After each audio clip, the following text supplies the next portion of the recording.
todos.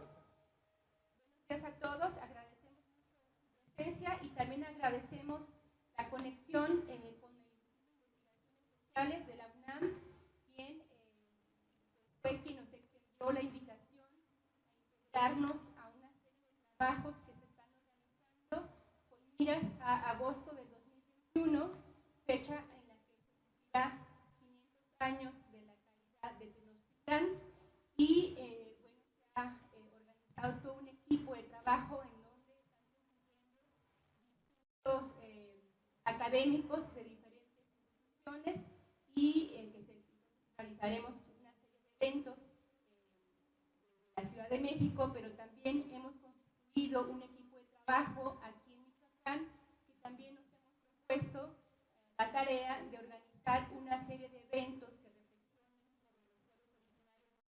sobre los pueblos originarios de la época prehispánica y esperamos que la voz del movimiento indígena en Michoacán. Y este equipo que se llama PAMPERI, bueno, ahorita aquí los compañeros que manejan realmente el purépecha nos puedan explicar para todos los asistentes. Este evento, 14 de febrero, que se cumple un año más del asesinato de San Luis, estamos enfrente del monumento. En este momento también tiene lugar unas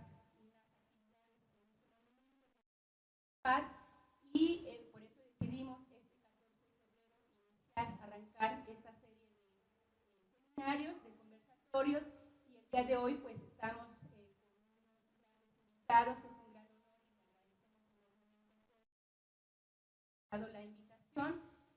Entonces solamente estamos haciendo esta presentación general para dar paso a la mesa de discusión y bueno, quiero presentar a los compañeros que formamos parte de Michoacán. Está el doctor Amaruk Lucas, que es el director del Centro de Estudios de Michoacán. Amaruk. Sí, buenos días, gracias. La doctora Claudia Bureco, ella es egresada del Colegio de Michoacán, también doctora en Antropología Social. Gracias. Y el doctor Juan Carlos Cortés Máximo, que también es miembro de la que también ha aceptado participar en la organización de estos trabajos. Y bueno, tenemos un miembro más que yo creo que está en camino, el doctor Gerardo Hernández, que es trabaja en la ENES Morelia, y bueno, también forma parte de este equipo. Y por último, bueno, su servidora Carmen Ventura, del Colegio de Michoacán. Entonces, trabajos, y bueno, vamos a dar paso a nuestro nombre. Buenos días, bienvenidos a todos ustedes, gracias por su asistencia. Es un gran honor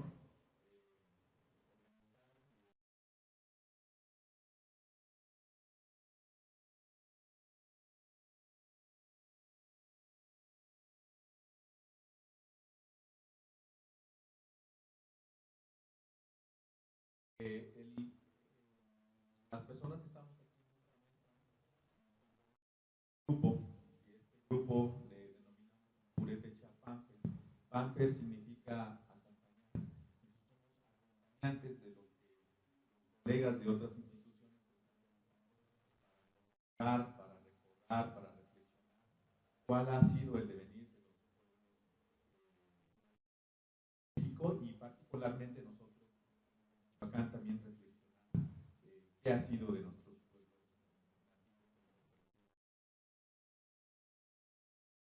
Muchas gracias por su asistencia.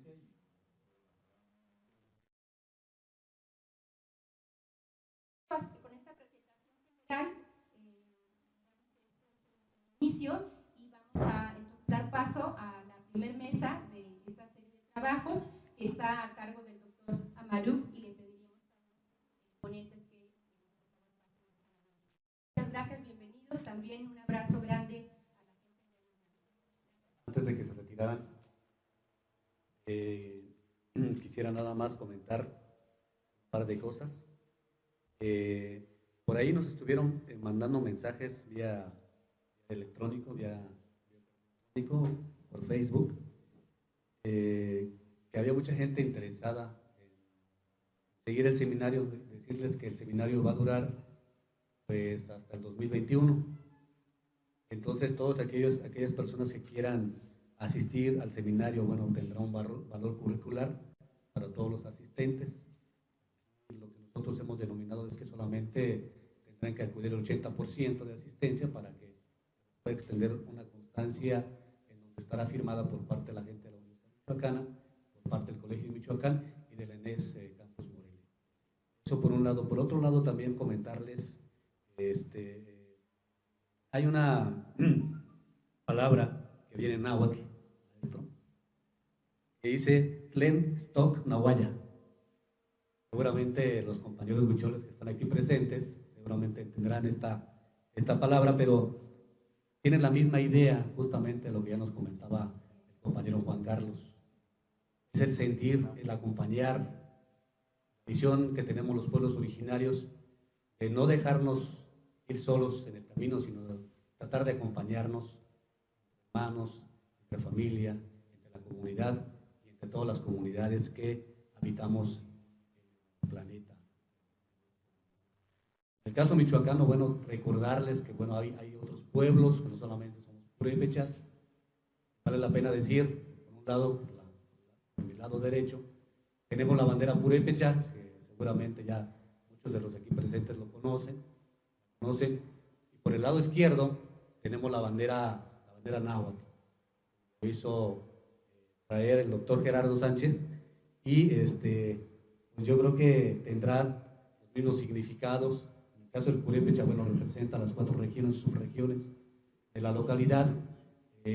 No quisiera dejar pasar esta oportunidad para que el doctor Gerardo nos explicara un poquito la bandera, ¿no? ¿Qué significa para los nahuas esta bandera que el día de hoy se presenta por primera vez en un espacio académico, por primera vez en el Centro Nicolás de Estudios de los Pueblos Originarios? Maestro Gerardo, si nos hiciera favor de explicar un poquito esto.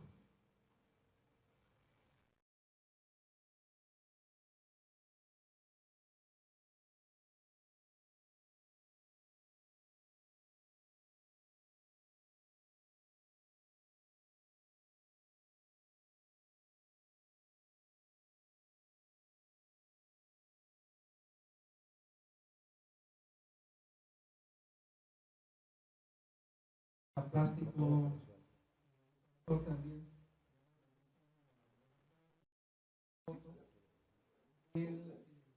Surgió la idea en 1982 en una reunión de apoyo a la comunidad indígena de Aquila, en una lucha en defensa de su territorio, en defensa de las minas que se disputaban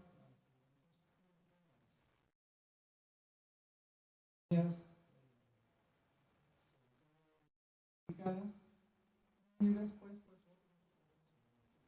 pues reunión de aquí mayo de 1000 surgió esta idea de hacer algo que identificara las luchas de estos pueblos. Después, digamos, se concretó en otra reunión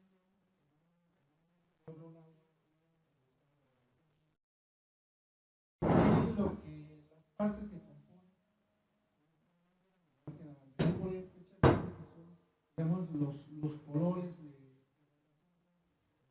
las 4 partes del mundo, de los nahuas, lo que está en la parte central, algo que comparte también con esta bandera es la representación.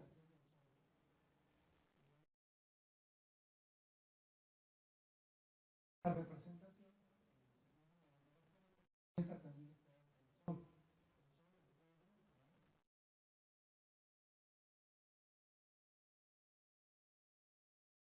como una planta de maguey, símbolo también de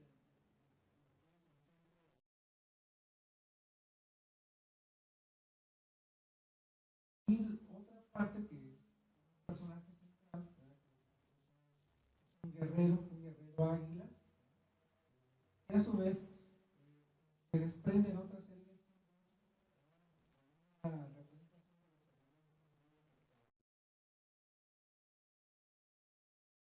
lo que yo les puedo explicar. Esta bandera hace unas 2 semanas, y así como parte de las actividades que estamos haciendo, hay una explicación.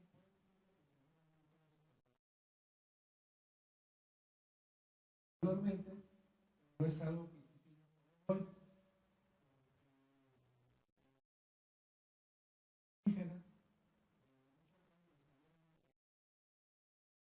Poblamiento. Creo que en tiempos muy pasados, pues, incluso para digamos, los puentes de comunicación,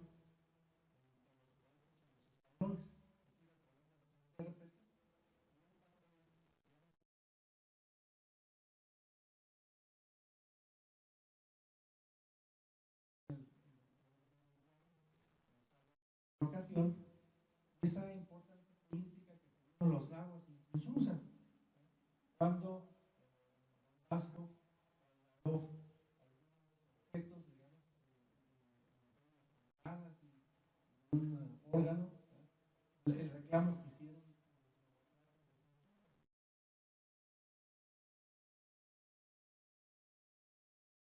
a Michoacán, el órgano.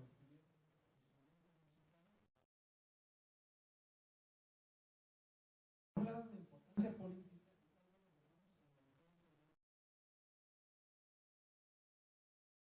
también está. Por otro lado, todo Michoacán, de los lugares, incluso objetos de la vida cotidiana que usamos, ¿verdad? Ahí está, digamos, la memoria.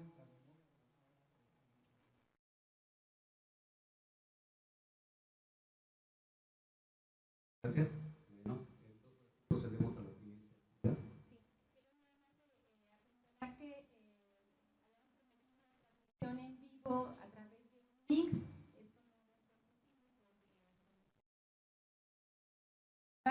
pero sí logramos hacer una transmisión vía Face. Entonces, Claudia, si puedes para que quiera ver cuál sería el camino.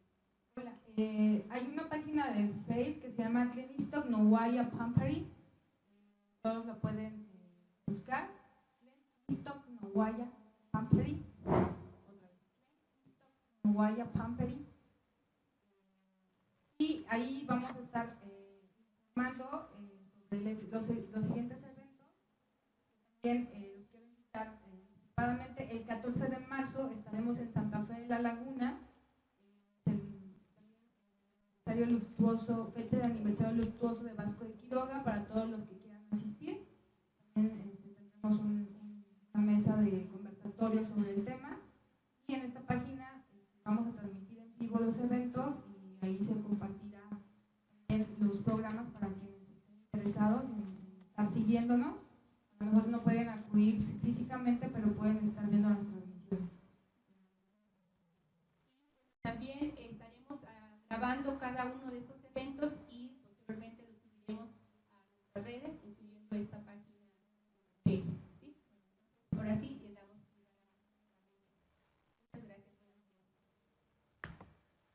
Bueno, los invito a los ponentes, a los comentaristas, más bien a los participantes, doctor Carlos Paredes, doctor Ben Warren, por favor, doctor Gerardo Sánchez.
Muy bien, pues ya estamos listos. Quiero comentarles que será una actividad diferente. Será un placer también escuchar a cada uno de los participantes. Nosotros creemos, un grupo, que tenemos que conversar entre todos, los que están aquí enfrente y con los que están sentados en la parte. El día de hoy nosotros hemos consensado dos preguntas rectoras que van a girar en torno a este conversatorio. Quisiéramos, en primer lugar, presentar al doctor Benedict Warren. A ello, leeré rápidamente una breve semblanza de su currículum. Doctor Joseph Benedict Warren nació en Waterford, Nuevo México, en Estados Unidos, el 30 de junio de 1930. Desde 1993 radica en la ciudad de Morelia, Michoacán, y en el año 2009 contrajo nupcias con la señora Virginia Ortega. Realizó sus estudios de posgrado en la Universidad de Nuevo México, en Albuquerque, terminando su maestría en 1960 y su doctorado en 1960. Fue catedrático de la Universidad de Maryland, College Park, por 25 años. Fue profesor investigador en el Centro de Estudios de las Tradiciones, perteneciente al Colegio de Michoacán. Fue profesor visitante del Instituto de Investigaciones Históricas de la Universidad Michoacana en San Nicolás de Hidalgo. Su principal línea de investigación ha sido sobre Don Vasco de Quiroga. Es autor de varios libros y de artículos de revistas. Entre sus publicaciones se encuentran Vasco de Quiroga, como ya lo dije, sus titanes pueblos de Santa Fe, la conquista de Michoacán, 1521-1530, la administración de los negocios de una encomendadora en Michoacán, Carlos Gómez, primer poblador español de Guayangareo, Michoacán en la década de 1580. Es bastante amplio este currículum, solo algunos datos del doctor Benedict Warren. Enseguida hablaré un poquito sobre el currículum del doctor Gerardo Sánchez Díaz. Él nació en Cualcomán, Michoacán, el 18 de abril de 1953, en el seno de una familia de campesinos, como lo fueron todos sus antepasados. Aprendió sus primeras letras a la sombra de un encino blanco, continuando su instrucción en una escuela rural federal, antes de trasladarse a la cabecera municipal para estudiar del cuarto al sexto grado en la Escuela Federal Dr. Miguel Silva. Los estudios secundarios los hizo en la Secundaria Federal Constitución de 1917 y los del bachillerato en la Preparatoria Federal por Cooperación de Cualcomán. En 1975 inició su formación universitaria cuando ingresó a la licenciatura en Historia, en donde se graduó con la tesis El sureste de Michoacán, Estructura Económica y Social, 1821-1851, misma que 3 meses después se publicó como libro hace 40 años, siendo el segundo libro del tema histórico publicado por la Universidad de Michoacán. Los estudios de la maestría y doctorado en Historia los cursó en la Facultad de Filosofía y Letras de la UNAM. Ambas tesis sobre temas agrarios y agrícolas de Michoacán se convirtieron en libros y ahora son referentes en la historiografía michoacana. Desde 1975 ha impartido el curso de Historia de Michoacán en la Facultad de Historia de la Universidad de Michoacán, en la que ha contribuido a formar 40 generaciones de historiadores que hoy se desempeñan en la investigación y docencia en el sistema educativo y en la administración y difusión del patrimonio cultural de la entidad. Además, imparte docencia en programas educativos de la maestría y doctorado que se ofrecen en el Instituto de Investigaciones Históricas de la Universidad Michoacán. El profesor doctor Gerardo ha sido profesor de varios de los que estamos aquí. Por último, presento al doctor Carlos Salvador Paredes Martínez, doctor en Historia por la Universidad Nacional Autónoma de México, investigador del Centro de Investigaciones y Estudios Superiores en Antropología, Ciencias Social, CIESA Ciudad de México, del cual fue su fundador en 1970. Miembro del Sistema Nacional de Investigadores y de la Academia Mexicana de Ciencias. Miembro corresponsal nacional en el estado de Michoacán de la Academia Mexicana de Ciencias. Especialista en historia colonial, etnohistoria e historia antigua de México. Ha publicado varios libros de autoría propia y ha coordinado otros más sobre historia prehispánica, colonial de Michoacán y Puebla. Ha dirigido y asesorado tesis de doctorado, maestría y licenciatura en instituciones como la ENA, el CIESAS, la UNAM, la UAM, el Colegio de Michoacán, la Universidad Michoacana y la Universidad de California. Como verán, pues, personalidades de suma importancia, una trayectoria bastante interesante y que el día de hoy pues han aceptado estar aquí. Bien, en ese orden que he presentado, irán haciendo sus participaciones en torno a dos preguntas que hemos elaborado entre todos los coordinadores. Bueno, va en función precisamente de lo que el día de hoy está viviendo. Escuchamos música afuera. Este personaje tan importante que fue Tananzuel Cicincha, asesinado, como ya lo dijeron, en manos de Nuño de Guzmán. Pero bueno, es un buen inicio para empezar en este seminario que se ha titulado 500 años de la caída de Tenochtitlan. Profesores, doctores, nosotros hemos elaborado la primera pregunta, que tiene que ver en función de cuál era la organización política, social de los señoríos antes de la llegada de los españoles.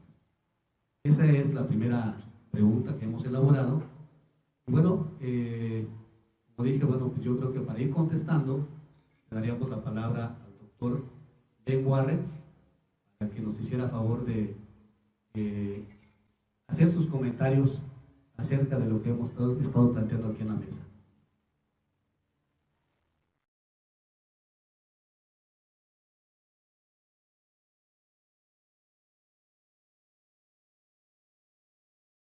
Pero bueno.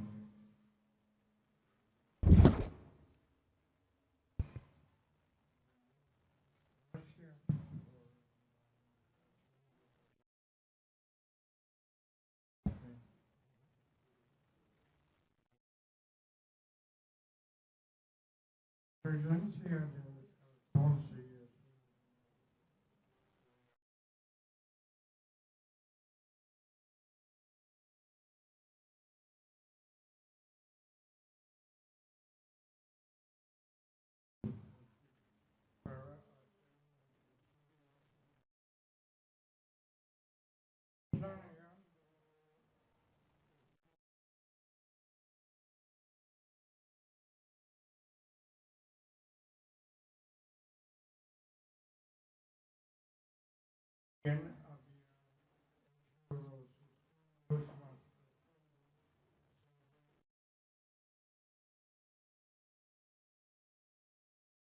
pero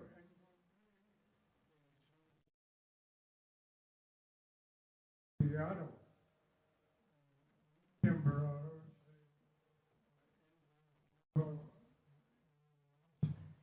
la historia.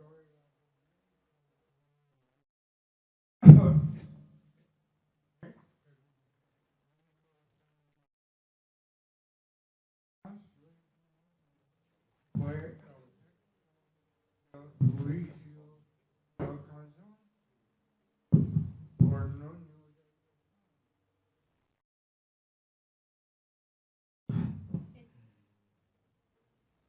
Él supo dónde estuvieron los aperturas más grandes que necesitaban investigación.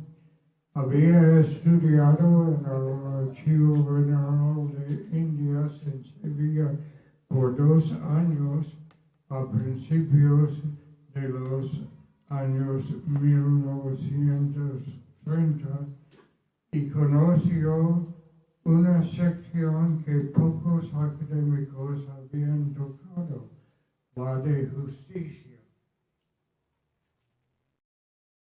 En esa sección se guardaron las copias de los pleitos legales del periodo colonial, por supuesto los de Vasco de Quiroga, que siempre fue abogado hasta el fin de su larga vida. El doctor Scholes sugirió que yo hiciera mi estudio para la maestría sobre el periodo de la conquista de los 10 primeros años de la presencia española hasta la ejecución del caso que haga sobre los hospitales. Escribí la que tuvimos a la mano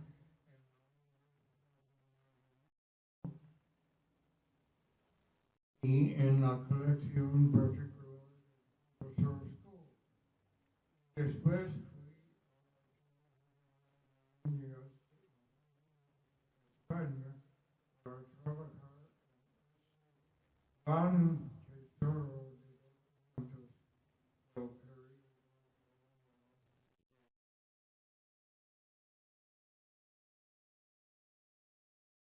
Desde el principio había muchos documentos desde la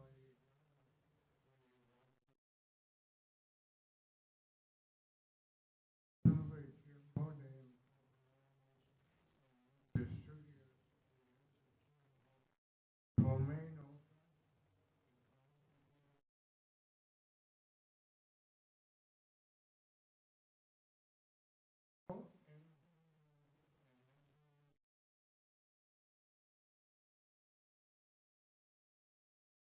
por varios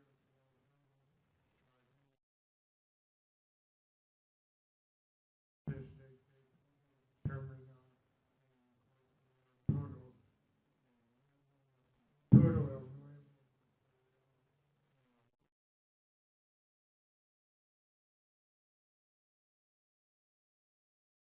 réplica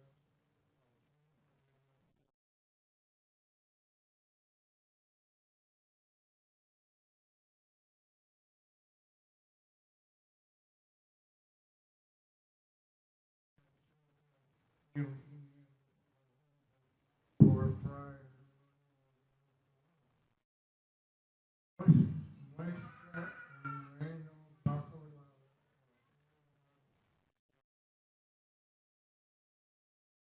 opresión. Reino tuvo un tamaño que el presente, aunque con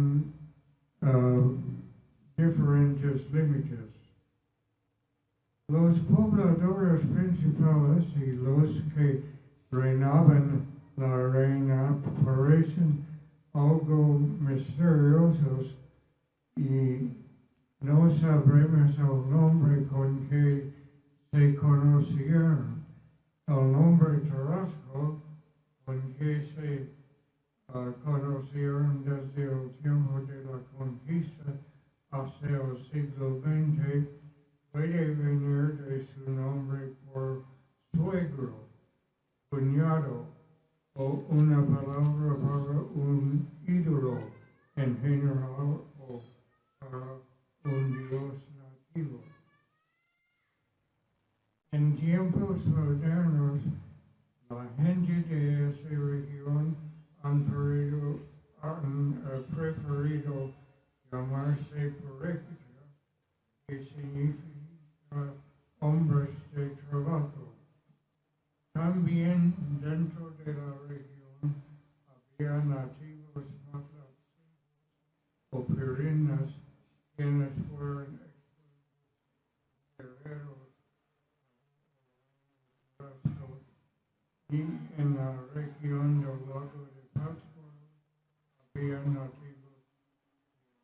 agua.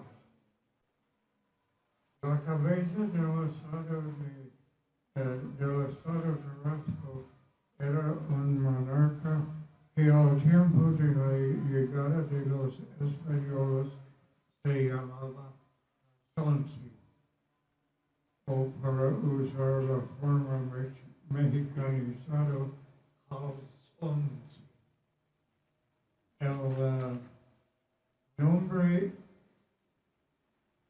tiene varias interpretaciones, pero la que me parece más probable está compuesta por varias palabras mexicanas.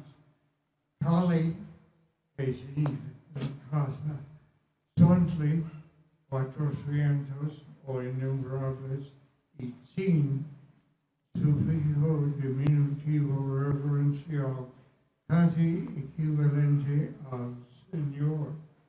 De acuerdo de esa interpretación, el nombre significa Señor de innumerables casas o su religión se centró en la veneración de un dios Curicahueri y su principal deber religioso fue de mantener un fuego continuamente en sus templos por el paternity. El Calzonsi, al tiempo de la llegada de los españoles, se llamaba Suangua.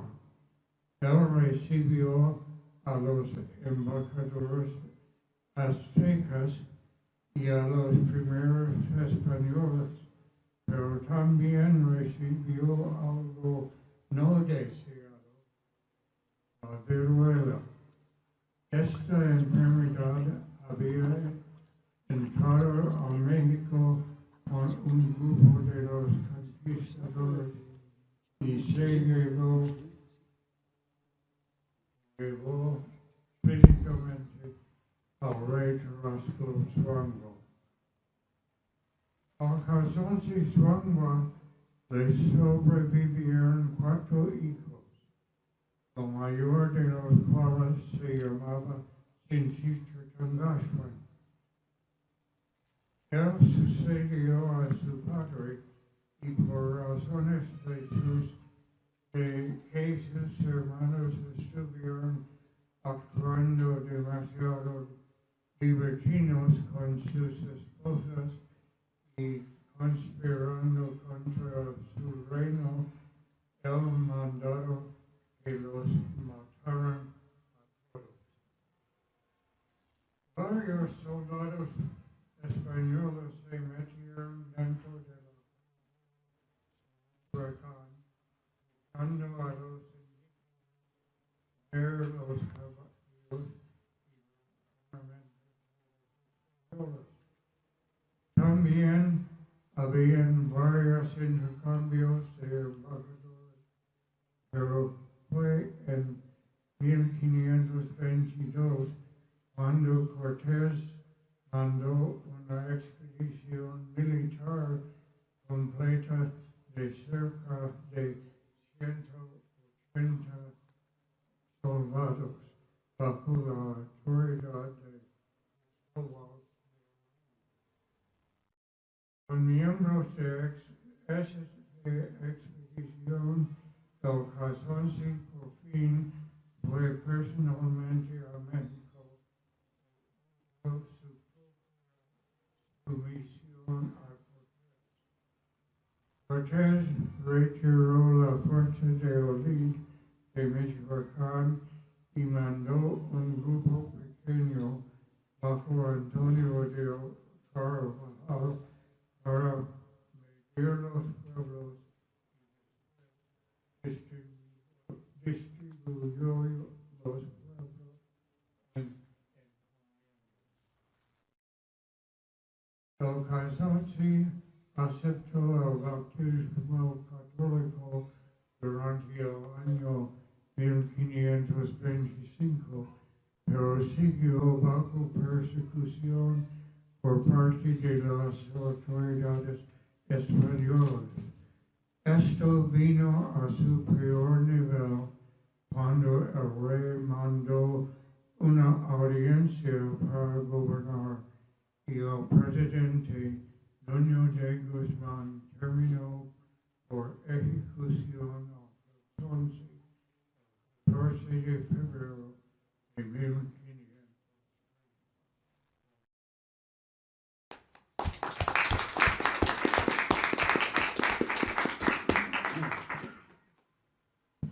Agradecemos mucho la intervención del doctor Benedict Warren, que nos ha narrado muy atinadamente el por qué se está festejando precisamente el día de hoy, o por qué recordamos el día de hoy. Bueno, siguiendo con el orden, entonces le daríamos la palabra al doctor Gerardo para que en función de la pregunta pudiera pues, desarrollar un poquito su participación. ¿Cuál fue la organización política social de los señoríos antes de la llegada de los españoles?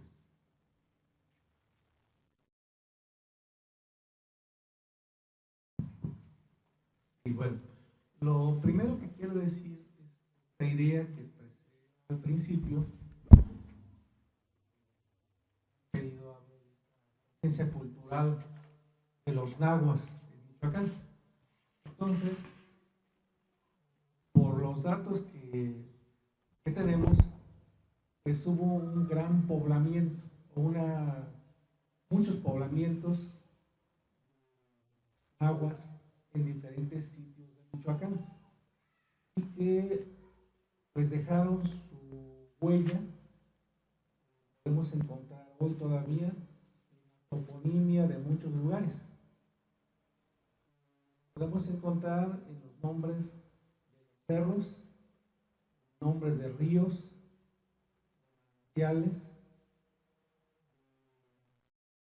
objetos de la vida cotidiana que utilizamos, o sea, como parte, digamos, de nuestro lenguaje diario. Entonces, eso es.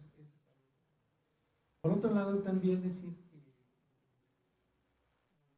caso de lo que hoy se conoce como el estado de Michoacán, antes, en el momento de la llegada de los españoles, pues seguramente no tenía este nombre, este territorio grande que hoy conocemos, sino que había diversos espacios que tenían nombres, las propias lenguas de los habitantes que vivían.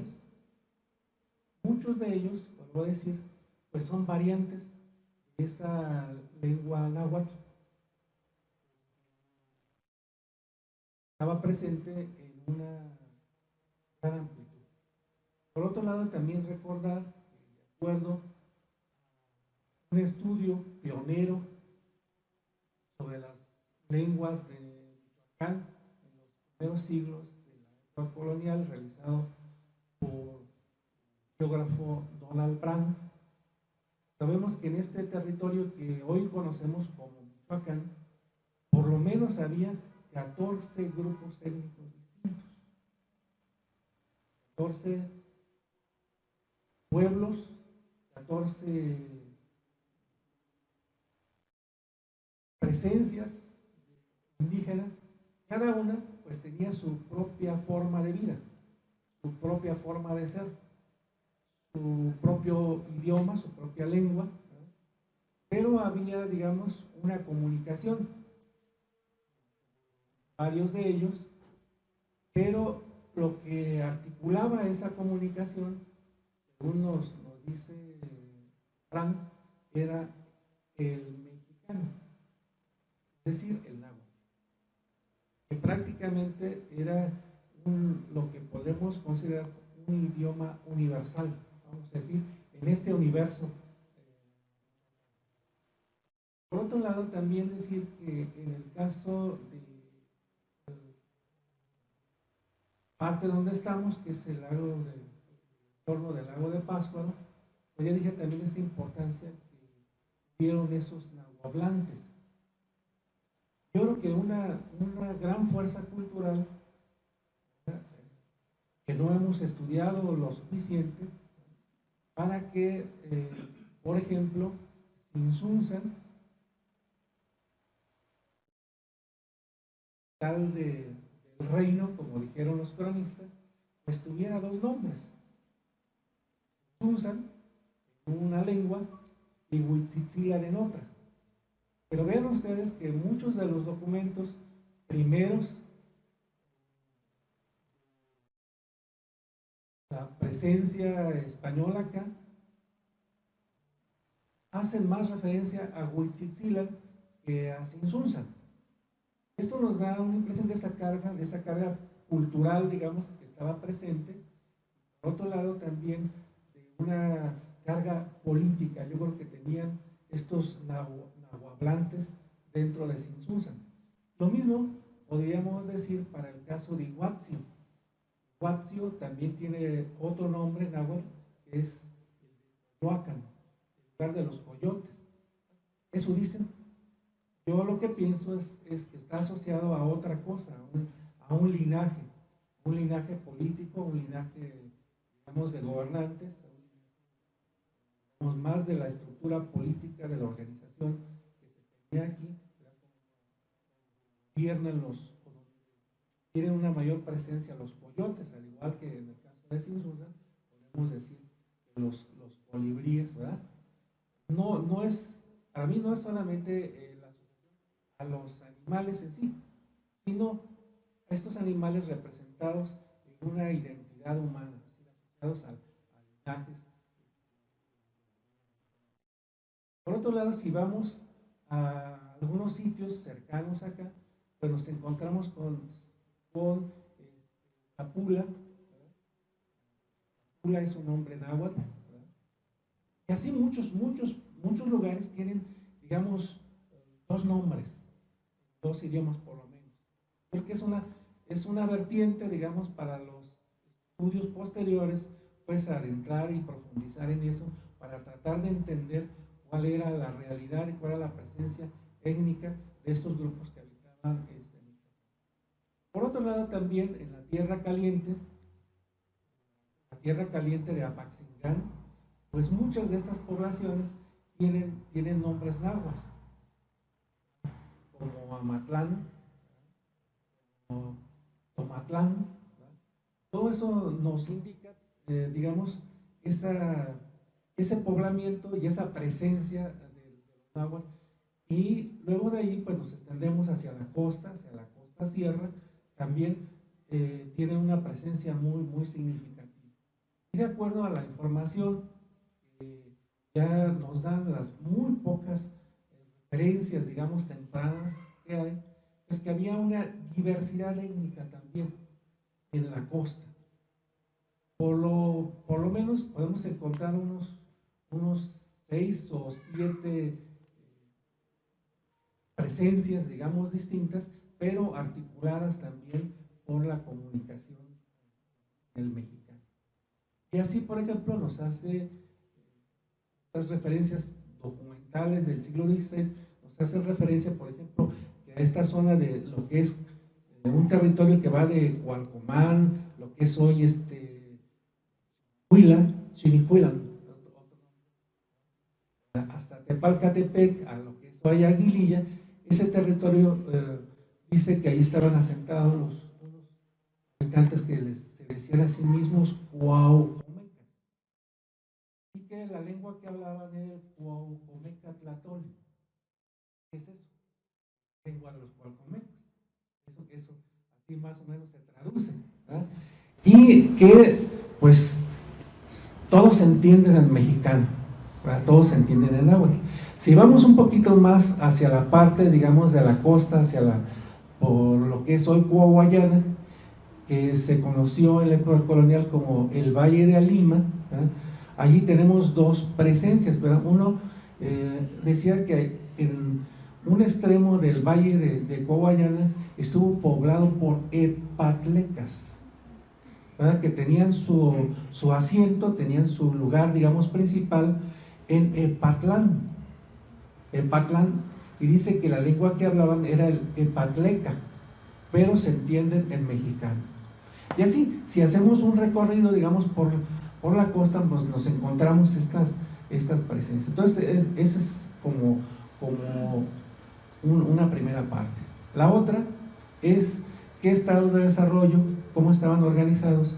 Pues tenemos muy poca información, a diferencia de la abundante información que tenemos para esta parte de la zona lacustre y de la sierra, ¿verdad? Allá los datos que tenemos de población, pues primeros, pues van de 1543 en adelante y están referidos principalmente al pago de tributos. En el famoso libro de las tasaciones tributarias nos dan los nombres de los pueblos, nos hablan un poco de los habitantes y de lo que pagaban de tributo. Eso nos da un acercamiento también a esta continuidad de las formas de vida, que era lo que pagaban tributo, en sal, ¿verdad? Pagaban tributo en maíz, y en miel que recolectaban, digamos, en los montes. Y en cuanto a la parte, digamos, más hacia la parte costera, pues ahí sí conocemos un poco más por los pocos estudios arqueológicos que se han hecho. Existe muy poca información, pero ya hay algo. El primer reporte arqueológico, pero debemos a nuestro bien recordado maestro José Corona Núñez, una exploración superficial que hacen en 1950, ¿verdad? En esta expedición encabezada por Don Albrán, y que ese informe pues está publicado. Y después a este otro proyecto que encabezó Roberto Novella para las últimas décadas del siglo XX, nos reporta, digamos, entre lo que es hoy Coahuayana y lo que es hoy Aquila, alrededor de 70 sitios. Quiere decir que en esos lugares, bueno, pues está esta presencia, están algunos lugares que podemos decir eran como pequeñas aldeas, por un lado, pero en otros se encuentran sitios que estaban en un tránsito hacia una urbanización. Ya hay una especie de centros ceremoniales, ¿verdad? Hay adoratorios, hay digamos una presencia ya de este tipo de organización. Ahora, en cuanto a cómo estaban organizados, cuáles eran sus formas de gobierno, pues tenemos también muy pocas referencias, ¿verdad? En el caso de los cuauhcomecas de Cualcomán, ¿verdad? Dijeron en 1580, el cuestionario de la llamada relación geográfica, bueno, pues que ellos no tuvieron más señor, más de que al señor, al Cazonce, señor de Michoacán, y que no lo conocieron más que cuando iban a recoger los tributos. Entonces quiere decir que, por ejemplo, Cualcomán estuvo sujeto a y tenía sus propias formas, digamos, de organización, pero no tenían un señorío entre sí. Eso cuando menos se puede inferir. En el caso de otros pueblos más de la costa, allá sí las relaciones geográficas sí aportan un poco más de datos. Y dicen que sí, unos dicen, los que están más hacia el extremo sur, digamos hacia lo que es de Pómaro, hacia el sur, pues allí nos señalan, pues que no, dice aquí, cada grupo vivía organizado en familias y tenían sus casas generalmente a las orillas de los ríos, y no conocieron más señor más de que aquel que se daba más maña para recoger más maíz. Entonces, ¿qué nos lleva aquí? Nos lleva a una cosa importante, a que la organización política, digamos, en este sentido, pues estuvo asociada a la producción de maíz. ¿Quiénes ¿A quiénes se reconoce como autoridad? Pues a los que producen o a los que acumulan más maíz, a los que controlan el maíz. Y los que no lo tienen o que tienen poco, reconocen a ese que produce más maíz, lo reconocen como señor. Entonces yo creo que ahí está una vertiente para estudiar, digamos, cómo se fue tejiendo esta organización. Y un poquito más hacia Aquila, ya la información nos dice que allí había ya un señor, incluso nos hablan de una mujer que gobernó, muy vaga la información, pero allí ya encontramos, digamos, también una presencia de una organización religiosa, sobre todo en el sitio muy cercano a lo que es hoy Ostula, porque dice que allí estaba un adoratorio del Ostotl, el Ostotl, que dice, y le pusieron a este lugar, ¿verdad?, por el ídolo que adoraban aquí, que tenía forma de zorra, eso dice. Entonces ya eso nos da un poquito un acercamiento a ciertas ideas en torno también a la organización ya de un sistema religioso. Y termino diciendo, bueno, pues que hay muchas cosas pendientes por estudiar, hay muy poca información, pero yo creo que podemos entrelazar la información que nos han aportado los estudios arqueológicos, la relacionamos con los registros que hay en la documentación colonial, y bueno, yo creo que esto nos permite ir tejiendo. La segunda pregunta, la última, con esto termino aquí. ¿Y cuál fue la reacción que tuvieron en el momento de la llegada de los españoles? Pues también muy poco sabemos de eso, hay pocas referencias. Lo que sí es que sabemos que estos grupos nahuas, ¿verdad?, se opusieron a esta expedición que se encabeza desde Zacatula hacia la provincia de Colima. Y ahí encontramos una frase en uno de estos documentos que dice: estos son indios de guerra. Estos indios son indios de guerra. Y por eso, digamos, porque les resistieron al paso de los españoles por la costa hacia Colima, ¿verdad? Y dice que por eso también le vino el nombre a este territorio, llamarlo provincia de los motines, porque se amotinaban y no dejaban pasar. Entonces, aquí dejo la primera intervención. Muy bien, maestro. Muchísimas gracias. Muy atinados sus comentarios, porque mucho de lo que no conocemos aquí nosotros es efectivamente toda la parte de Tierra Caliente, la parte de la costa michoacana, y que en efecto, bueno, pues hace, digamos, mucha falta trabajar esa zona. El maestro ya nos ha dicho algunas líneas de investigación que pudieran ser, pues, motivos de reflexión, de análisis para futuras investigaciones. Otro de los espacios precisamente es pues la parte oriente michoacano, que muchas veces también desconocemos cuál ha sido la participación y cómo fue el contacto con, digamos, el pueblo que dominaba en aquel entonces en todo Michoacán. Y bueno, pues seguramente el doctor Carlos nos hablará tanto de los purépechas, pero también pues de esos otros pueblos que todavía viven actualmente en el oriente michoacano. Doctor Carlos, adelante. Sí, muchas gracias. Bueno, pues para empezar quiero agradecer la amable invitación de participar en este conversatorio. Para mí pues es un gran honor poder participar en esta mesa, pues ni más ni menos que con historiadores de la talla del doctor Ben Warren, de Gerardo Sánchez y de Armando Escobar, tengo entendido que también participa de alguna manera, quienes han publicado tanto y a quienes se les debe muchas de las fuentes que todos nosotros utilizamos, ¿no?, tanto en materia de historia como de lingüística, como descripciones geográficas, en fin, es un verdadero honor para mí participar con ellos.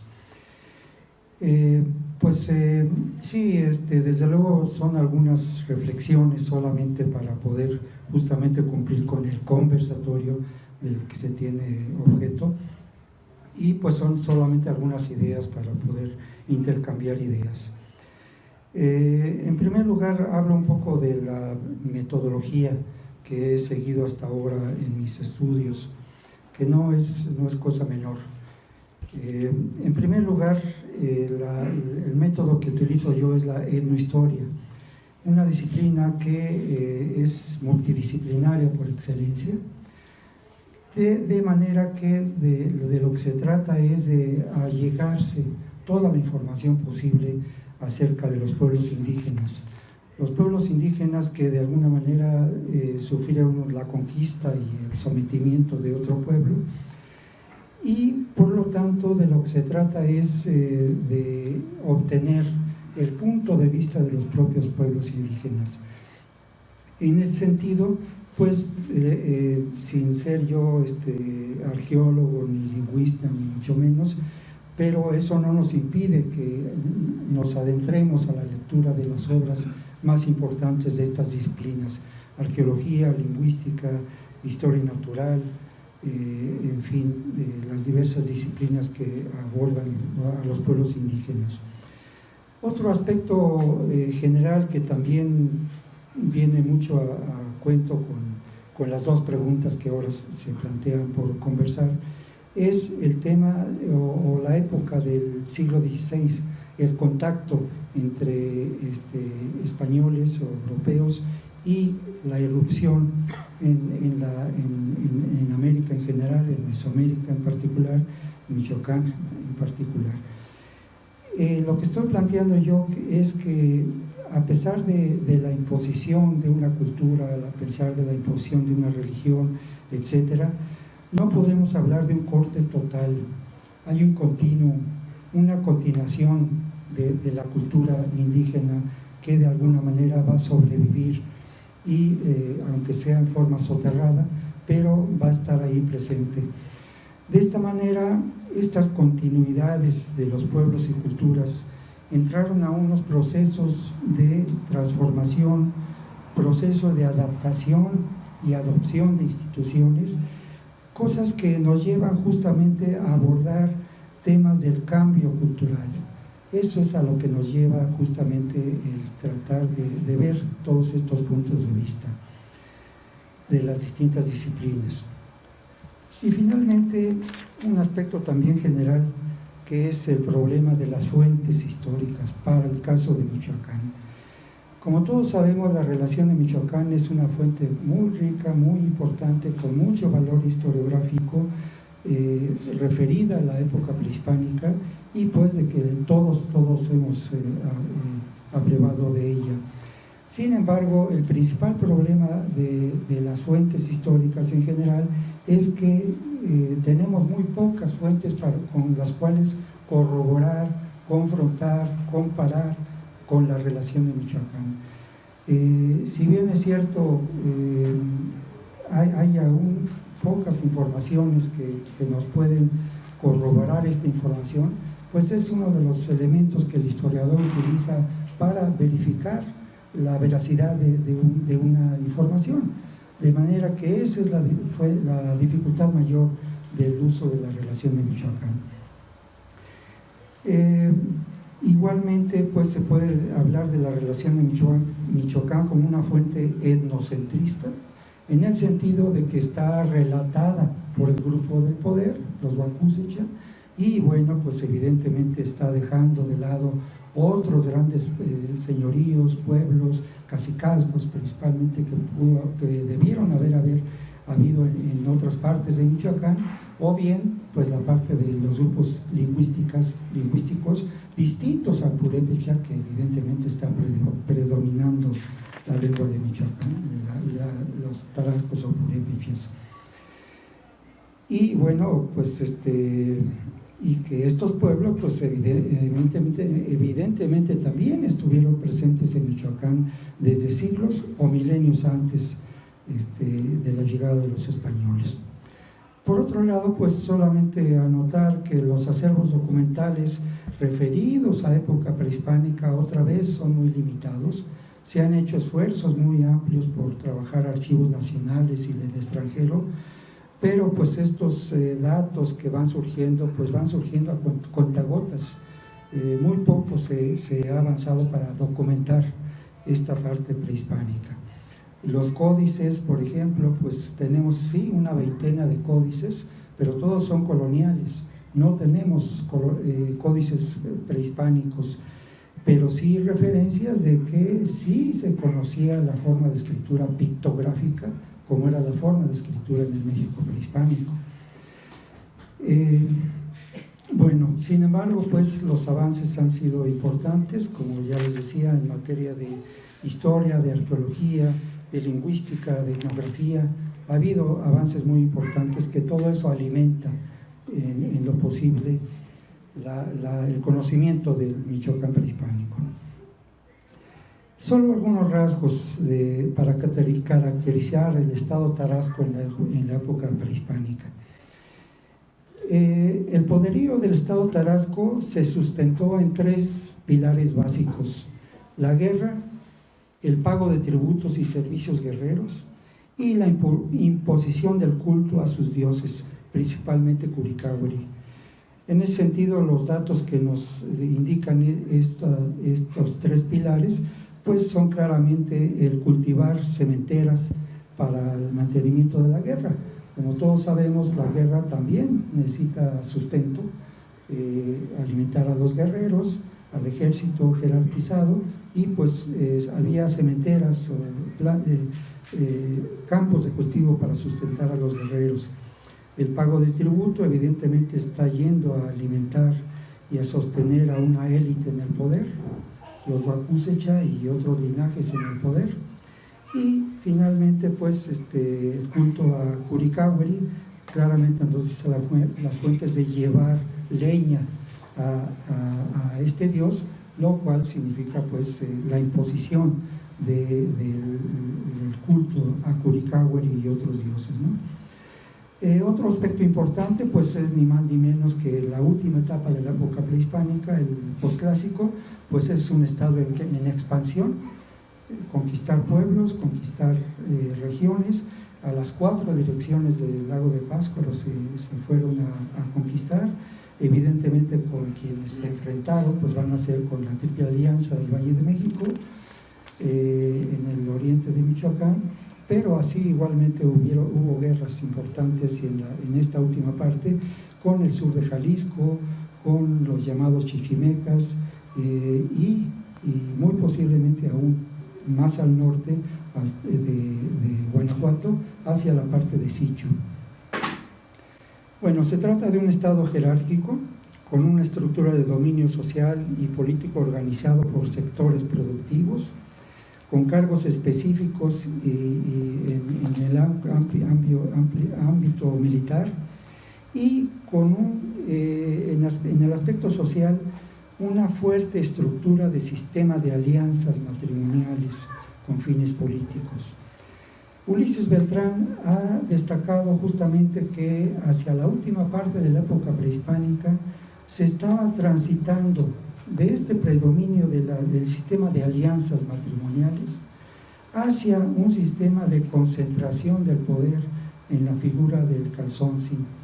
Sin embargo, no podemos pensar que el sistema de alianzas hubiera terminado, porque todo esto está muy claro como una continuación en la época colonial, pero tampoco podemos negar que el centralismo hubiera cuajado completamente, ¿no? Había regiones que, si bien sí pagaban tributo al Calzónzin, pero no había un dominio total, como ya en parte nos los ha hecho saber Gerardo Sánchez. En aspectos económicos y de circulación de productos, bueno, para empezar hay que tomar en cuenta la variedad ecológica de Michoacán. Con esta variedad ecológica, pues evidentemente que los tributos que fluían directamente a Tzintzuntzan Son una gran variedad, desde productos alimenticios por la agricultura hasta la pesca, la caza, la recolección, etcétera. Había una explotación de minas, desde luego, principalmente el cobre y el desarrollo de la metalurgia, que se empezó a desarrollar hacia el 600 después de Cristo, y una amplia circulación e intercambio de productos, no solamente dentro de Michoacán, sino fuera. Y ahí tenemos la presencia de obsidiana en el norte de Michoacán, Sinapecuaro y demás, y que circulaba hasta regiones como Tula y otras partes de Mesoamérica, o bien la turquesa que se traía de Nuevo México y que también está presente en Michoacán. Finalmente, unas palabras sobre el Michoacán multilingüe. Ya Gerardo se refirió a la parte náhuatl, solamente hago unos matices. Sin ser determinista geográfico, considero que las condiciones topográficas e hidráulicas de Michoacán fueron determinantes para tener corredores culturales, y estos corredores culturales son ni más ni menos el río Lerma, o Río Grande en esa época, el río Balsas, y pues la costa de Michoacán, que también la costa de Michoacán fue un corredor cultural en la que estudiosos ya han planteado la llegada de embarcaciones de Sudamérica y la introducción de la técnica de la metalurgia en todo el occidente de México, particularmente en Michoacán. Bueno, abundando sobre esto mismo, pues por otro lado, la lingüística histórica es la que se ha encargado de desarrollar estas corrientes migratorias de los pueblos, de las distintas familias lingüísticas, pues desde el clásico y el epiclásico y las distintas corrientes que estas familias llegaron a tocar de alguna manera a Michoacán. En primer lugar destacaría la familia Topame,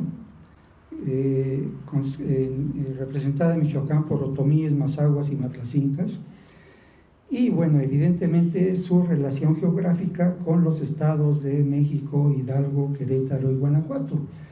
Esta familia proveniente del norte pues llegó a ocupar todas estas regiones amplias de los distintos estados que les menciono, pero también tocaron a Michoacán en el oriente justamente.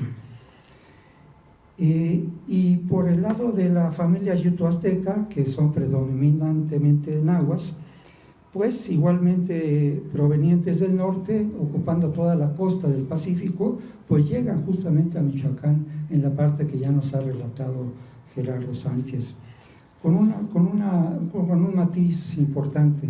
Según los estudios del lingüista Andrés Hasler, el náhuatl que se habla en la costa de Michoacán tiene la variante no de la relación con el altiplano de México, que allá es náhuatl, tele, sino acá es náhuatl terminada en L, de manera eso que nos da un matiz, no solamente por el nombre náhuatl, sino por las diferencias dialectales que hay entre este grupo migratorio de la costa con el altiplano de México, del centro de México, ¿no?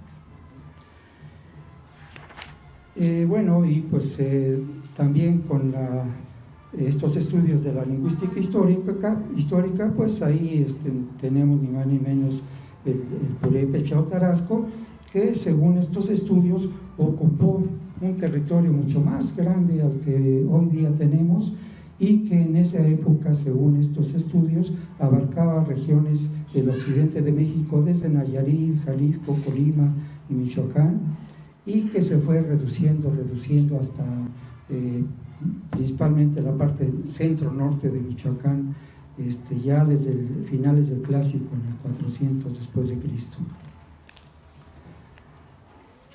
Bueno, eso sería en cuanto a la primera parte, después sería... Sí, bueno, agradecemos la intervención del doctor Carlos. Lo bueno es que estamos grabando este conversatorio, porque hay muchos datos muy interesantes que nos están diciendo los compañeros. Y bueno, lo vamos a tener en YouTube, seguramente, para después analizar también de una manera más minuciosa sus intervenciones. Bueno, en esta primera parte terminaríamos con iba a venir el doctor Armando Mauricio Escobar Olmedo, precisamente también está anunciado en el programa, pero por una cuestión, digamos, de salud no pudo acompañarnos, pero mandó sus comentarios, y estos comentarios los va a hacer el doctor Juan Carlos. Juan Carlos, por favor, para escuchar sus comentarios el doctor Armando Mauricio. Muchas gracias. Bueno, sí, otro de los participantes en esta mesa es el profesor Armando Mauricio Escobar Olmedo. Él es miembro de la Academia Nacional de Historia y Geografía, representa a Michoacán. Él es editor de La Relación de Michoacán, en esta versión facsímil, en colaboración con el municipio de Morelia. También es editor del juicio que se le siguió a Tanganzuan Tzintzintla y que derivó en su muerte, y que un día como hoy pues falleció Tanganzuan Tzintzintla por órdenes de Nuño de Guzmán. Él, por motivos de salud, no pudo estar el día de hoy con nosotros, pero de manera muy amable y con mucho entusiasmo mandó un texto que a continuación voy a dar lectura. Pátzcuaro, 14 del 2020. Agradezco la amable invitación que se me hizo a través del muy estimado y acucioso investigador, doctor Juan Carlos Cortés Máximo, para participar en esta jornada de reflexión rumbo al 5º centenario de la caída de la Gran Tenochtitlan, y en el que se han puesto como eje conversatorio dos preguntas relacionadas con Michoacán. ¿Cuál era la organización política, social antes de la llegada de los españoles? ¿Cómo fue el contacto de estos señoríos con los conquistadores españoles? Preguntaba si solo estas preguntas habría, ya que conocer solo a una de las dos partes actoras de esta significativa etapa de la historia de ambos pueblos, la nuestra, nos dejaría de nuevo en una visión parcial de lo ocurrido, sin lograr un aporte significativo para el conocimiento de ambas partes. Le comentaba en una agradable charla que con Juan Carlos tuve que me parecían interesantes las preguntas, pero si no se habían hecho ya en otras reuniones y en anteriores conversatorios en los que se hubiera abordado el obligado tema de cuál era la organización política social de lo que ahora se conoce como España a la llegada de los españoles, cuál fue la política castellana de Fernando e Isabel en su gobierno respecto de las conquistas del nuevo continente, qué se sabe de la España esclavista de finales del siglo XV y primeras décadas del siglo XVI. Será de importancia conocer la conquista de las Islas Canarias de 1478 a 1496 y el avasallamiento de los guanches como un antecedente inmediato en las conquistas americanas. Esto dentro de otras muchas que se deben hacer, que como se apreciará, estaba más para preguntar que para exponer y responder. En cuanto a la primera pregunta marcada para esta reunión, ¿cuál era la organización política social antes de la llegada de los españoles? Que obviamente en el señorío de Michoacano es un tema ya estudiado y seguramente quienes me han precedido ya está ampliamente tratado, y así, entre comillas, aunque me falta sufrimiento para callar, no me fallece conocimiento para ver, estudiar y escribir. ¿Cuánto más me estaría mejor preciarme de lo que callare que arrepentirme de lo que dijere? Y por cumplir mi deseo de contar, Estuve en grandes dudas y así pensé que era mejor callar, pero como buscaba la seguridad de mi decisión, túvela por mejor en el escribir y en el hablar. Y así les prevengo que si con rudeza hierro, con vergüenza pago. La mejor fuente para conocer, se cierra cita, la mejor fuente para conocer el estatus de gobierno de Michoacán lo es la excepcional narración conocida como la Relación de Michoacán, que como es de sobra sabido, nos tocó en gran privilegio editar en facsímil hace 2 décadas. Viene a nuestro tema el capítulo que trata de la gobernación que tenía y tiene esta gente entre sí. Ahí se narra cómo los dioses del cielo le dijeron a Curicahuel que había de ser rey y conquistar toda la tierra, y que debería de haber uno que estuviese en su lugar. Por eso, el que era Canzonzi estaba en el lugar de Curicahuel. Los antepasados del Canzonzi emprendieron diversas guerras que engrandecieron sus dominios, pero fue cuando gobernó el Canzonzi Tzotzpandaco, abuelo de Cincincha, quien logró convertir toda la tierra conquistada en un señorío, la provincia de Michoacán, y después de él fue su gran señor, su hijo Zuanga, y a su muerte Tanganzuan II o Cincincha, quien la gobernó hasta que la rindieron los españoles. Es por tanto la michoacana una sociedad guerrera, gobernada por un guerrero, el Canzonzi, que es representado en la lámina 2 de la relación con un arco en una mano y una flecha en la otra. Él era la encarnación de Curicahuel. Bajo él estaba un gobernador y un capitán general para las guerras. Su territorio, en continua expansión, estaba gobernado por 4 señores muy principales, puestos en las 4 fronteras de la provincia. A su vez, en cada pueblo tenía un cacique por él nombrado, quienes entre otras funciones estaba la de juntar y enviar gente para las guerras de conquista. No es el caso hacer una relación minuciosa de los nombres y cargos de quienes integraban su estructura gubernamental y administrativa, pero era una sociedad bien organizada, con funciones claramente especificadas, de entre las que sobresalen los siguientes: los señores principales y los caciques, los Carach Capacha. En lo religioso, los sacerdotes encabezados por el Tetamuti, y en lo guerrero por el gran capitán. Cabe recordar que estaban los Ocambecha, encargados de contar la gente, además de ocuparlos en las obras públicas y también de recoger los tributos. De estos había uno para cada barrio, y en tiempo del gobierno de don Pedro repartió a cada principal de estos 25 casas, y de estas casas no contaban por hogares ni vecinos, sino cuantos se llegaban en una familia, término también usado por don Vasco, y que solía haber en alguna casa 2 o 3 vecinos con sus parientes, y en otras casas solamente el marido y la mujer, y en otras la madre y la hija. Otros eran los encargados de recoger tanto las mantas y el algodón, y también tenían el encargo de recoger los petates y esteras de los oficiales, muchos usados para las necesidades de común. Como se ve, se pensaba y actuaba en beneficio de la sociedad.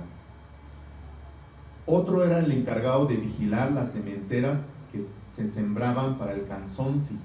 Había un mayordomo mayor encargado de hacer las casas, y usaba mucha gente, que eran más de 2,000, y otros 1,000 tenían para la reparación de los templos.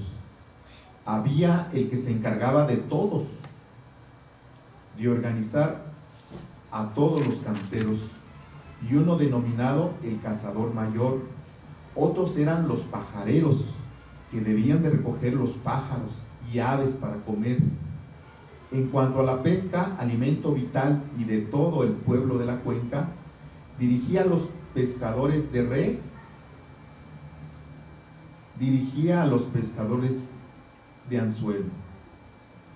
Uno se había dedicado a recoger y guardar el ají, otro encargado de todas las semillas como maíz y frijoles, y ponerlas y guardarlas en las trojes, otro para la miel tanto de abejas como de caña de maíz, otro más sobre el vino de maguey, y otro sobre el hacer las sandalias.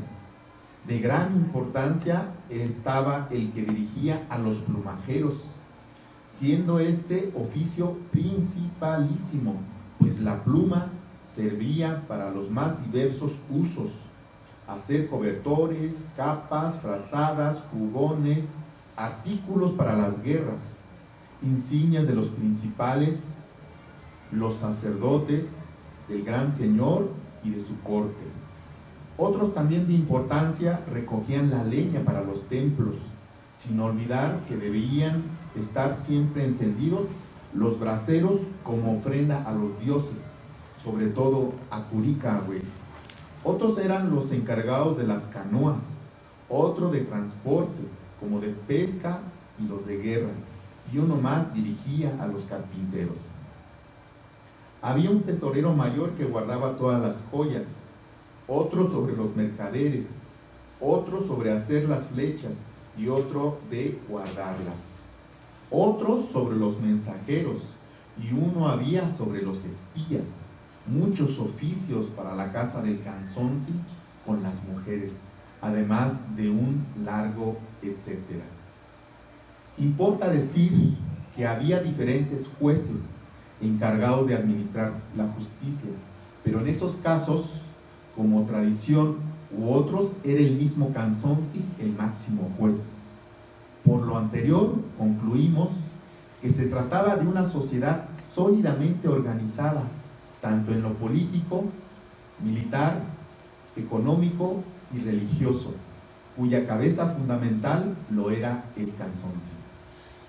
No es posible hablar de las grandes y continuas guerras que tenían con el afán de agrandar sus dominios, pero sí el que después de los mexicas era el pueblo más poderoso. El Canzonci es muy expresivo en este aspecto cuando, al informarle que habían llegado unas extrañas gentes, dijo a los señores, se abre comillas: verdad es que han venido gente de otras partes. ¿Qué haremos? Gran trabajo es este. ¿Cuándo empezó a ser México? Muchos tiempos hace que está fundado México, y es reino, y este de Michoacán. Estos dos reinos eran nombrados, y estos dos reinos miraban los dioses desde el cielo y el sol. Se cierra así. Michoacán tenía con México sus límites bien definidos, ya que hacia esa parte había una gran calzada que indicaba el territorio de uno y otro señorío, y a cuyos lados había mojoneras resguardadas por guerreros que sacrificaban a quienes osaban traspasarlas. Hay constancia que llegaban hasta cerca de Toluca. Por esa calzada que mencionada se describe en documentos de mediados del siglo XVI. En cuanto a la extensión del Gran Reino, don Antonio Huitziméngari, en la información de cómo el Canzonci fue rey y señor legítimo de toda la tierra y provincia de Tarasca hasta Culiacán en Nueva España, y de cómo se entregó de paz con todos sus vasallos al rey de España, entregando grandes tesoros a Nuño de Guzmán, quien le dio muerte porque no supieses tal entrega, 1533, se menciona a Culiacán, Sinaloa, como límite de su señorío, pues a pesar que dice en Nueva España, estando esta región en la Nueva Galicia, expresa que había más de 300 leguas hasta aquella comarca. No tenemos muchas noticias al respecto, y habría que investigar sobre ello, ya que don Antonio no podría informar a la ligera algo que se pudiera desmentir oficialmente. Hay en este tipo de informaciones un común denominador: el recibir de paz a los españoles y reconocer al rey de España como gran señor, aceptando ser sus vasallos. Así lo dice esta información y así lo dice el lienzo de Tlaxcala, aunque bien sabemos que hubo rechazo y ataques a los españoles. Tal caso en Tlaxcala con Xicoténcatl, en las batallas que le dieron a Cortés, y en la relación de Michoacán hay grandes exhortos para defenderse de los conquistadores españoles y sus aliados los tlaxcaltecas y otros pueblos. Esta ayuda de los nativos fue sin duda decisiva para la conquista, ya que de no haberse aliado a los españoles, estos hubiesen sido fácilmente aniquilados. Sobre los pueblos sojuzgados por los tarascos y bajo su dominio, y menciono este nombre ya que o michoacanos, es el que siempre he encontrado en los muy numerosos documentos leídos del siglo XVI. La misma relación nos indica que cuando iban a las guerras los de Michoacán, iban con los chichimecas y otomíes, que el Canzonsi tenía sujetos, y matlacincas, huetamechas, chontales, ocumechas, los de Tuzpan, los de Tamazula y los de Zapotlán, los huitlatlecas, los escomecha y otros muchos. En el capítulo 32 de la relación viene una lista de las varias que hubo de pueblos conquistados por los michoacanos. Con Tzotzpatánghuatl se conquistó Zacatula, Colima y hasta cerca de Toluca y Jocotitlán, que fue uno de los límites entre mexicas y tarascos. En el reinado del célebre Tariacuri, quien consolidó el señorío michoacano, lo dividió en tres partes. Una que fue Iguazio, la dio a Irepan; otra que fue Michoacán, Ocinzunzan, a Tanganzuan, y la otra Pátzcuaro a Equinixay. De esa manera quedaron establecidas las tres grandes capitales del señorío.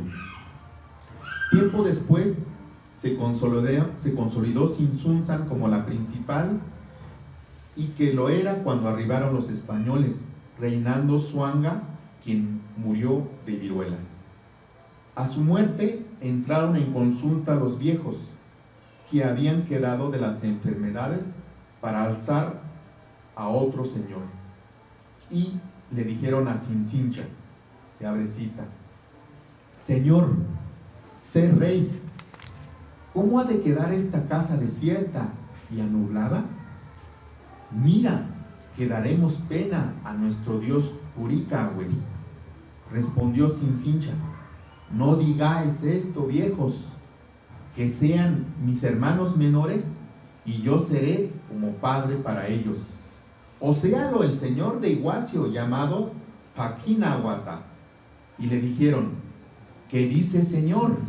Señor, ser tienes, tú eres el mayor. Entonces dijo el Canzonsi: sea como dices, viejos, yo os quiero obedecer. Quizá no lo haré bien, quizá no serán muchos días los que tengo de tener este encargo. Se cierra cita. Con lo anterior queda esbozada de manera muy general alguna información sobre la organización política, social del señorío michoacano antes de la llegada de los españoles, y la premonición del Canzonsi de que duraría poco gobernando. Reflexiones. Gran pena me ha dado el no poder estar con ustedes debido a una afección en la garganta y tener que improvisar este desbaratado texto, ya que no tenía pensado leer alguno, sino conversar con ustedes y llevar algunas notas de apoyo. Más pena por estar esta mesa integrada por muy reconocidos investigadores a quienes me hubiera gustado escuchar sus doctas participaciones. Envío esta reflexión. Muy a menudo nuestras sociedades intelectuales manifiestan ser abiertamente prejuiciosas, desaprueban y desprecian otras civilizaciones, costumbres o religiones distintas a las nuestras, por el simple hecho de ser muy propensos a juzgar negativamente su pasado. Por fortuna, hay ya un gran bloque de estudiosos deseosos de conocer de forma objetiva y en fuentes primarias lo ocurrido en su historia, sin tratar de prejuzgar antes de ese conocer. Comentaba Jacques Heer en su espléndido libro La invención de la Edad Media, se abre cita: una de las grandes satisfacciones para muchos consiste en poder juzgar el pasado. No todos, pero sí algunos historiadores ofrecen un buen ejemplo de ello. Distribuyen, sin dudarlo, por un momento, censuras y coronas. El describir, analizar y explicar no les atrae. Su intención es tomar partido, poner a los malos a la picota y cargarlos de infamia para la posteridad y exaltar las maravillosas virtudes de los buenos. Este juego afecta principalmente a los grandes personajes que han hecho la historia, héroes gloriosos o héroes catástrofe. Oponen de forma resuelta los buenos a los indignos y enfrentan duramente a los que se han atascado en formas antiguas de ser y pensar, ya que no corresponden a su tiempo, a diferencia de los modernos, que son los que van por buen camino. Se cierra cita. Para muchos de aquellos, el conocimiento histórico, como la política, se reduce a pequeñas frases que etiquetan y se pegan a generaciones de pedagogos, a autores de un conformismo lastimoso y hasta novelistas que repiten los mismos clichés gastados, sin remontarse a las raíces. Más aún asombran los juicios de valor, no ya para personas concretas, sino para toda una sociedad catalogada en bloque, despreciando una reflexión científica, aunque sea rápida. Y lo extraño de esto es que varios de esos mismos autores que se otorgan el derecho de juzgar no están siempre de acuerdo. Cercanos a la efeméride del 5º centenario de la conquista, no veo por qué matizar el nombre, si eso fue, y de la caída de la gran Tenochtitlan. Veo la gran oportunidad de que grupos como como esa gran reflexión científica, describa, analice y explique fundamentalmente lo que ocurrió y nos nutra en sus estudios y los difunda ampliamente y objetivamente, sin poner el acento en solo algunos de los acontecimientos. Gracias, historiador Armando Mauricio Escobar Olmedo.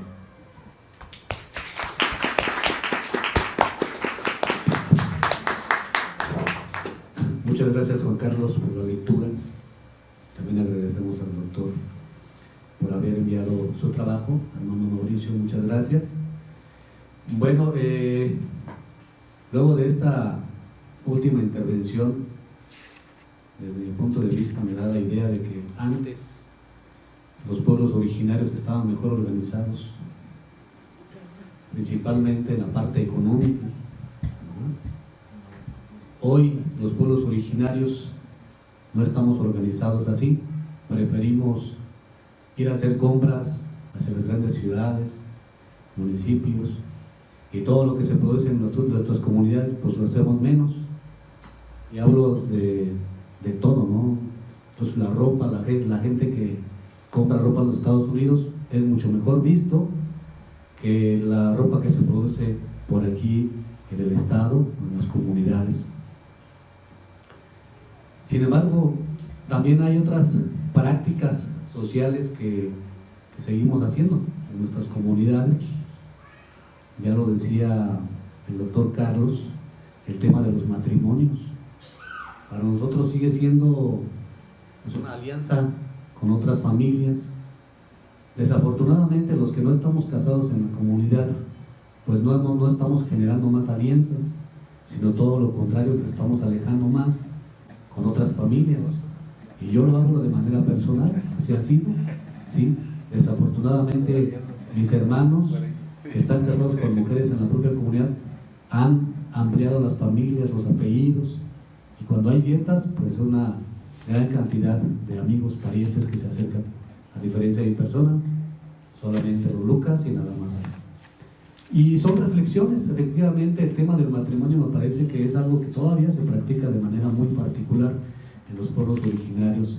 El tema de la siembra del maíz, que ya lo decía el maestro Gerardo también, que más producía el maíz, mayor respeto, mayor Hanan Aricua, concepto muy importante para los pueblos originarios, el respeto, la honorabilidad hacia esa persona que tiene estas características de producir el maíz. Hoy en día vemos en nuestros pueblos originarios abandonados los campos, no estamos produciendo, el tema del maíz pues ya no rinde, ni siquiera para el autoconsumo en las propias comunidades. Tenemos que estar comprando de fuera, en las ciudades, maíz importado, ¿no? Más bien sí, importado. Y bueno, pues nos queda una gran reflexión, una gran tarea, ¿no? De lo que nos han expuesto aquí los compañeros. Bueno, pues vamos a dar un espacio de 15 minutitos para una sesión de café. Decirles que la compañera Claudia nos trajo pan de ahí de Santa Clara. Entonces, si no consumimos pan que tenemos aquí, bueno, pues se va a tener que regresar, y pues eso es mal visto por los organizadores.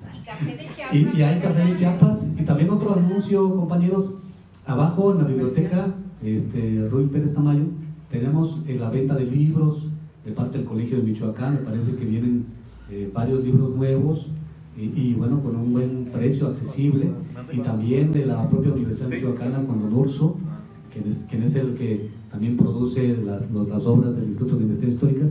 Entonces, para que se den una vuelta también. Entonces, 15 minutitos y entramos en una segunda sesión, y aunque ya algunos compañeros ya contestaron la segunda pregunta, que era pues cómo fue el contacto con estos señoríos, con los conquistadores españoles, ya lo abordaron algunos, faltan algunos otros, pero sobre todo traeremos una sesión de preguntas y respuestas.